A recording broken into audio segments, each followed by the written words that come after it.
बात उन दिनों की है। सारिका जब कॉलेज जाती थी तभी उसकी मुलाकात रोहित नाम के लड़के से होती है। रोहित भी बहुत स्मार्ट और माता पिता का आज्ञाकारी बेटा है। दोनों एक दूसरे को पसंद करने लगते हैं। दोनों का ग्रेजुएशन पूरा होता है। रोहित अपने शहर में जॉब करने लगता है और सारिका भी एक अच्छी जॉब कर रही है।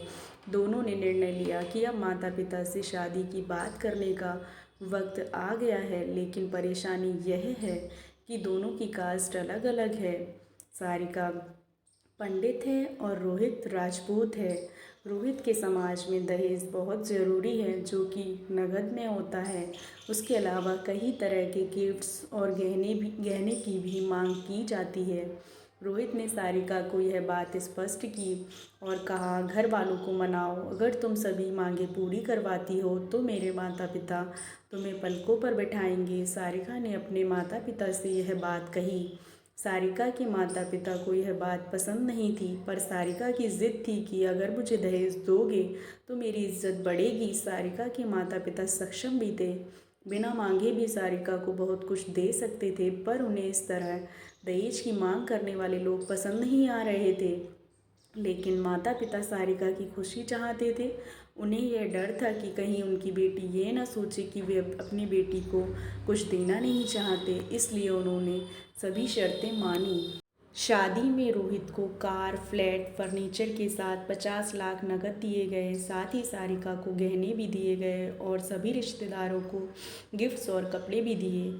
शादी बहुत धूमधाम से की गई, कोई कमी नहीं छोड़ी गई। सारिका को मन ही मन यह गुमान था कि कास्ट अलग होने के बावजूद माता पिता ने उसकी शादी ससुराल के हिसाब से की। सारिका को विश्वास था कि उसे बेटी बनाकर रखा जाएगा, उसे वही प्यार दिया जाएगा जो उसके माता पिता ने दिया, क्योंकि उसने अपने ससुराल का मान रखा है। सारिका ने अपने घर से ससुराल विदा ली। पंडित कन्या राजपूत घर की बहू बनी। ससुराल में बहुत ज़्यादा पर्दा प्रथा थी। बहू को मनचाहा खाने तक की स्वतंत्रता नहीं थी। कितनी भी भूख क्यों ना हो, घर की बहू सबके खाने के बाद ही खाएगी। यहाँ तक कि उसे घर के पुरुषों के सामने बैठने तक की इजाज़त नहीं थी। सारिका ने इस बात पर ऐतराज़ दिखाया, पर उसकी किसी ने ना सुनी। रोहित ने भी यह बोलकर मुँह फेर लिया कि यह तो परंपरा है। सारिका को जो गुमान था वो धरा के धरा रह गया। उसे अपने माता पिता की बात याद आई। जब उन्होंने समझाया था तो वह उनसे बहुत लड़ी थी। उसने ससुराल में बात करने का फैसला किया। सारिका ने अपने सास, ससुर और पति से बात की, लेकिन उन्होंने नहीं सुनी और उसे बहुत बेरहमी से पीटा गया। सारिका ने कभी ऐसा व्यवहार नहीं देखा था। उसे जिस लाए हुए दहेज पर घमंड था वह चूर चूर हो गया था। सारिका को माता पिता से बात करने में भी शर्म महसूस हो रही थी और इसी कश्मकश में एक दिन सारिका ने अपने आप को ख़त्म कर दिया।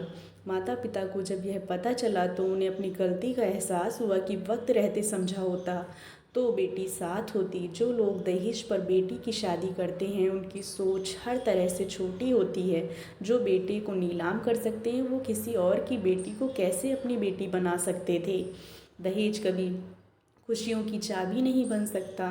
यह बात सभी को समझनी होगी। इस कहानी में आपने पढ़ा होगा कि माता पिता ही नहीं, सारिका की सोच भी दहेज को सपोर्ट कर रही थी।